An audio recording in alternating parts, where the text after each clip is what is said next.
Hello, my name is Mene Blessing, and I am the CEO of VetSac. It's very exciting to connect with each and every one of you.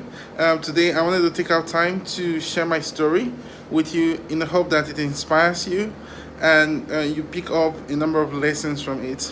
I grew up in Nigeria, where I was born, and as a young person living in Nigeria, I picked a lot of interest in agriculture, specifically because my parents were also into agriculture, right? They had their own poultry and fish farms, while also doing their own government work, and so this kind of influenced my direction as I moved forward in life. I'm a very excellent science student, so I went on to university, studied chemistry, education, and also took courses in veterinary medicine at the famous Ahmadu Bello University, Nigeria. And so that kind of gave me a very scientific background, but it also influenced me to be very product led, right? So when I started my first set of businesses, yeah, I did make some money, but I wasn't very profitable or like outstandingly great. And the reason for that again is because a lot of my focus was on product, right? So as a chemistry graduate, for example, we do a lot of experimentation. We work in the laboratory and all that. So there is that impact on me, on my mind, to always think a lot about the product.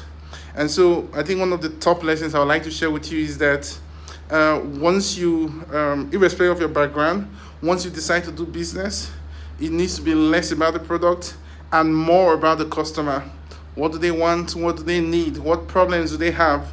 And having a deep understanding of the needs of your customers, having a deep understanding of what their priorities are, on what are the toughest problems they're facing or the most frequent problems they're facing, that really is changes the game, right? And so I think it was roughly about 6-7 years ago I began to learn that lesson. And so I flipped my mind from a product-led founder to a customer-led founder. So I would go into trying design thinking, trying to understand the pain points of my customers. And so, for example, when I started one of my first set of businesses, On Fire, we created innovation around reducing the price of livestock feeds for farmers. And I went on, raised some money, built a factory, out of Delta State. It was something that a lot of people loved within the community and all that, and I felt proud of myself. But really, we didn't do very well, right? We didn't do very well due to a number of factors, one of which was like the economy, right? It wasn't performing well, so it had an impact on us. But several years later, it occurred to me that I did not need to build a factory. All I really needed to do was to really understand the problem of the customer, and instead of solving it with a product. So the problem I was trying to solve then was that a lot of farmers were complaining about the high price of animal feeds, right? To feed their chicken, to feed their fish. And so to solve that problem, I went into manufacturing low-cost feeds, which was really, really very difficult. But years later, I read a book by David Murray. The name of the book is called Borrowing Brilliance. And in that book, one of the things I picked was really about thinking deeply, into the problem you're trying to solve. And so I began to think, okay, instead of giving these farmers or going to manufacturing of low-cost feeds, why is the issue really the price of the feed, or is it the ability to afford the feed? And so when I looked at the problem from the problem of and defined it as an issue of affordability, right? It means that the solution to that isn't manufacturing low-cost feed, because whether the feed is £1, $1, or £10, $10, doesn't matter. People will still not be able to buy it because they don't have the money, right? And so I thought about it from the angle of affordability.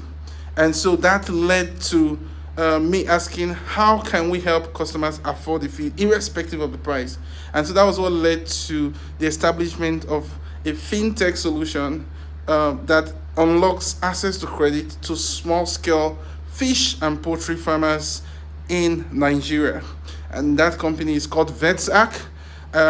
We have been growing like mad over the last couple of years. This year alone, we have grown by, I think, 400 to 500% already this year. We've also been quite successful with raising money. We've raised different types of money: grants, debt, equity, successfully, and the company is now profitable.